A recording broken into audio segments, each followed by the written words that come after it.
report.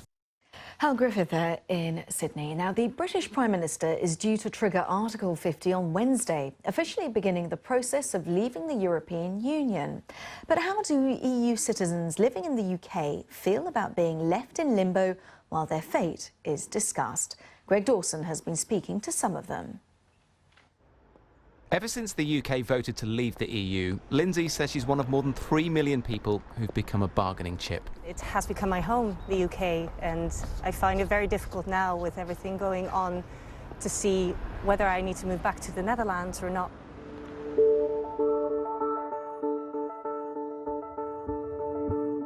I'm upset, I'm confused, it's chaos, because what I planned out to do here, I wanted to do a PhD here that was fully funded as well.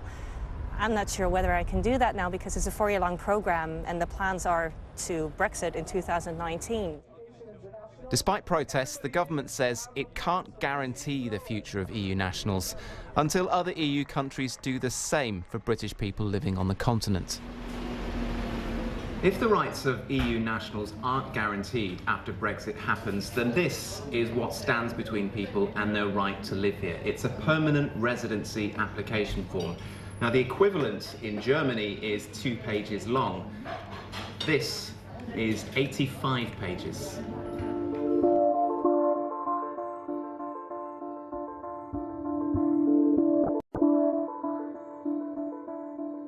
It's a lot of panic. A lot of them are looking for answers and they're hoping that we can provide those. The best advice we can give at the moment is try and get yourself something from the Home Office, some sort of a letter or a status document, just so that if there is something, a transitional arrangement that comes in place, you can have that and you can show it.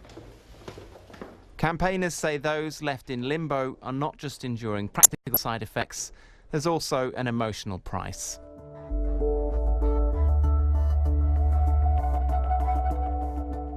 After the referendum, it's quite shocking the way people reported that their sense of identity, their sense of security, their complete sense of safety in the world had been shattered. At her mental health clinic, Professor Emmy van Dersen says she's had an enormous rise in clients suffering from a Brexit-related anxiety. Suddenly, from one day to the next, people lose their sense of belonging, they become isolated in their fears, and they don't know how to deal with it. So they start to flood with emotion. The Prime Minister has praised the contribution of EU migrants to the UK's society and economy and says she wants their rights guaranteed as soon as practically possible.